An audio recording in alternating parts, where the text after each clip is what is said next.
3 disturbing true stories you'll regret listening to alone. Story 1. The Whisper in the Static. I was 27, fresh out of a dead-end job and desperate for a change. My name, Ethan, and in the summer of 2018, I moved to a small town in northern Michigan called Cold Hollow. It was one of those places where everyone knew each other, and the nearest Walmart was a 45-minute drive through dense pine forests. I'd found a cheap cabin online, tucked deep in the woods, perfect for someone like me who wanted to unplug and figure out what to do with their life. The listing described it as rustic but charming, with no Wi-Fi, spotty cell service, and an old radio for entertainment. That should have been my first warning. The cabin was small, just a bedroom, a kitchenette, and a living area with a stone fireplace. The furniture was outdated. Think 1970s plaid cushions and a coffee table that wobbled on uneven legs.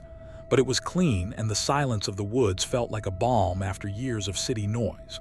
The first few nights were peaceful. I'd sit on the porch, sipping cheap beer, watching fireflies blink in the darkness. But on the 4th night, things changed. I couldn't sleep. The air felt heavy, like a storm was brewing, though the sky was clear. To pass the time, I fiddled with the ancient radio on the kitchen counter. It was one of those bulky, wood-paneled things with analog dials, probably older than me. I turned it on, expecting nothing but static since the nearest station was miles away. Sure enough, all I got was a low hiss like distant waves. I spun the dial, hopping to catch something, anything to break the silence. That's when I heard it. A voice.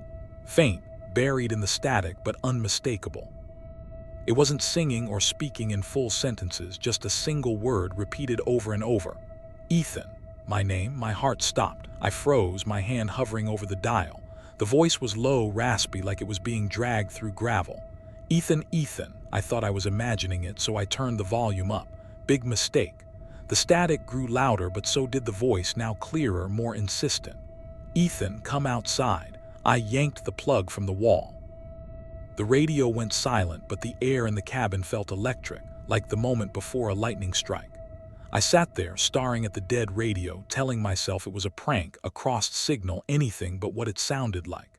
But Cold Hollow was miles from anything resembling civilization. Who could have known my name? I checked the windows, the door, everything was locked. I tried to sleep, but every creak of the cabin made my skin crawl. The next morning, I laughed it off. Sleep deprivation, I told myself. The isolation was getting to me. I plugged the radio back in, half expecting it to be dead. It worked fine, picking up a faint country station. No voices, no static. I almost convinced myself I'd imagined it. Almost. That night, I didn't touch the radio. I went to bed early, determined to shake off the unease. But around 2 a.m., I woke up to a faint hum. The radio was on. I hadn't touched it. The dial glowed faintly, tuned to nothing but static. And there it was again, the voice. Ethan, come outside, it's waiting. My blood ran cold. I ripped the plug out again, but this time the static didn't stop. The radio kept humming, the voice growing louder, more desperate. It's waiting, it's waiting. I grabbed a flashlight and checked outside, half expecting to find some local kids messing with me. The woods were silent, the kind of silence that feels alive, like it's watching you. My beam caught nothing but trees and shadows. Then just beyond the porch I saw it, a footprint. Not a boot or a sneaker, but a bare human foot pressed deep into the dirt. It was too large, the toes unnaturally long, like they'd been stretched. I followed the trail with my flashlight. It led into the woods, then stopped abruptly, as if whoever or whatever had made it had vanished. I didn't sleep that night. I sat on the couch, clutching a kitchen knife, listening to every sound. At dawn, I packed my things and drove to the nearest motel, an hour away. I told the owner about the radio, the voice, the footprint. He didn't laugh. He just nodded like he'd heard it before. Folks say those woods are old, he said. Older than the town. Things live there that don't like being disturbed. I never went back to the cabin. I left everything behind, clothes, books, even my laptop. A week later, I called the rental agency to explain why I'd bylaid. The woman on the phone was confused. There's no radio in that cabin, she said. The last tenant complained it was too quiet, so we never replaced the one that broke years ago. I don't know what was in those woods. I don't know how it knew my name. But sometimes late at night when the world is quiet, I swear I hear static. and in it a faint whisper calling me back. Story 2. The Woman in the Window. My name is Sarah, and in the fall of 2019 I thought I'd found the perfect place to start over. I was 32, recently divorced, and needed a fresh start. I moved to a small coastal town in Oregon, a place called Greyhaven, known for its foggy beaches and quiet winters. I rented a little house on the edge of town, perched on a cliff overlooking the Pacific. It was old, with creaky floors and drafty windows, but the view was breathtaking, endless waves crashing against jagged rocks. The realtor warned me the house had a history, but I brushed it off. Small towns love their ghost stories, right? I wish I'd listened. The first week was uneventful. I spent my days unpacking, taking walks along the beach, and settling into my new job as a freelance graphic designer. The house felt cozy, even if the wind howled through the walls at night. But on the 8th night, something woke me. A tapping sound, faint but rhythmic, like fingernails on glass. I sat up in bed, heart pounding. My bedroom window faced the cliff, nothing but ocean and sky beyond. The tapping stopped, but I couldn't shake the feeling that something was watching me. I checked the window. Nothing but darkness and the faint reflection of my own face. I told myself it was the wind, maybe a branch brushing against the glass. But the next night it happened again. Tap, tap, tap. This time I flicked on the bedside lamp and froze. In the window, clear as day, was a face. A woman's face, pale and gaunt, her eyes wide and unblinking. Her lips were pressed against the glass, moving slightly as if whispering something I couldn't hear. I screamed and stumbled back, knocking over the lamp. When I looked again, she was gone. I didn't sleep that night. I kept every light on, checking the locks obsessively. At dawn, I searched outside for signs of an intruder, footprints, anything. The cliff's edge was muddy from recent rain, but there was nothing. No tracks, no broken branches, just the endless roar of the ocean. I tried to rationalize it. A hallucination, maybe, stress from the move. But the tapping came every night, always around 2 a.m. Sometimes I'd see her, sometimes I wouldn't. When I did, her face was always the same, pale, hollow, her eyes locked on mine. Once I swore I saw her smile, a slow, unnatural stretch of her lips that made my stomach churn. I stopped sleeping in the bedroom, opting for the couch instead, but the tapping followed. It wasn't just the window anymore. It came from the walls, the ceiling, even the floorboards. Desperate, I asked my neighbors about the house. Most avoided the topic, but an older woman named Margaret, who ran the local bakery, finally told me the truth. That house, she said, stirring her tea, belonged to a woman named Eliza in the 1950s. She lived alone, waiting for her husband to come back from sea. He never did. One night she walked to the cliff and jumped. They never found her body. I felt sick. Does anyone see her? I asked. Margaret's eyes darkened. Some do. She's looking for him, you see. But she doesn't like strangers in her house. I laughed it off, but inside I was unraveling. That night I set up my phone to record the window, hoping to prove it was just my imagination. At 2 a.m. the tapping started. I stayed on the couch, heart hammering, watching the live feed on my phone. The window was empty. No face, no woman, but the tapping grew louder, more insistent. Then in the video I saw it, a shadow moving inside the room behind me. I whipped around, but nothing was there. Tapping stopped. The silence was worse. The next day I checked the footage. At 2:13 a.m. the shadow appeared again, humanoid but blurry, like it was made of smoke. It lingered for 10 seconds, then vanished. I showed it to Margaret, who went pale. That's her, she whispered. You need to leave. I didn't need convincing. I packed my car that afternoon and drove to a motel in the next town.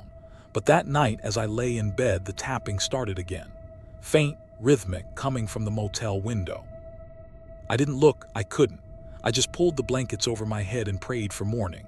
I moved inland after that, far from the coast. I don't talk about Greyhaven anymore. But sometimes when it's quiet, I hear it. A faint tap, tap, tap, like fingernails on glass. And I wonder if Eliza, still out there looking for someone who will never come home. Story 3. The Man in the Hallway. My name is Daniel, and in the winter of 2020 I thought I'd hit rock bottom. I was 29, unemployed and crashing at my cousin's apartment in a rundown part of Chicago. The building was old, with peeling paint and flickering lights, but it was free, and I was in no position to complain. My cousin, Mike, worked night shifts as a security guard, so I had the place to myself most evenings. That's when it started, the feeling that I wasn't alone. The apartment was on the 5th floor of a 7-story building, a maze of narrow hallways and creaky elevators. It smelled like mildew and cigarette smoke, and the neighbors kept to themselves. I spent my days job hunting online and my nights playing video games to drown out the city noise. But one night around 1 a.m. I heard footsteps in the hallway. Heavy, deliberate steps like someone packing just outside the door. I paused my game, listening. The steps stopped, then started again, closer this time. I figured it was a neighbor, maybe drunk, stumbling home. But something about the rhythm, slow, measured, made my skin prickle. I checked the peephole. The hallway was empty, the fluorescent lights buzzing faintly. I opened the door just a crack and peeked out. Nothing. Just the usual litter of flyers and cigarette butts on the stained carpet. I laughed it off, blaming the late hour and my overactive imagination. But the footsteps came back the next night. And the night after that. Always around 1 a.m., always stopping right outside the door. On the 4th night, I decided to confront whoever it was. I waited by the door, gripping a baseball bat Mike kept in the closet. The footsteps started, same as before, slow, heavy, deliberate. I flung the door open, bat raised, ready to yell. But the hallway was empty, not just empty, silent. The air felt thick, like it was pressing against me. I slammed the door shut, heart pounding, and locked it. That's when I heard it, a low chuckle, muffled, like it came from inside the apartment. I tore through every room, checking closets, under the bed, even behind the shower curtain. Nothing. Mike got home at 6 a.m. and I told him everything. He laughed, said the building was old and full of weird noises. Probably pipes, he said, but I could tell he was uneasy. He suggested I stay somewhere else for a few nights, but I had nowhere to go. The next night I set up my phone to record the hallway through the peephole. I didn't sleep, just sat on the couch, watching the live feed. At 1:03 a.m. the footsteps started. On the screen the hallway was empty, but the sound was unmistakable, thud, thud, thud right outside. Then a shadow passed across the peephole, too quick to make out. I rewound the footage frame by frame. There it was, a man, tall, wearing a dark coat and a wide-brimmed hat, his face obscured by shadow. He stopped at the door, turned his head slightly, and walked out of frame.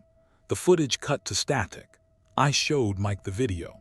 His face went pale. "That's not possible," he said. "The hallway's a dead end. There's no way out except the elevator or stairs, and you'd hear them." He was right. The elevator groaned like a dying animal, and the stairwell door squeaked loud enough to wake the whole floor. I'd heard neither. Desperate, I asked the building manager, an old guy named Carl, if he'd seen anyone matching the man's description. He frowned, rubbing his chin. "Sounds like the guy from 93, he said. "Tenant on the 5th floor, kept to himself.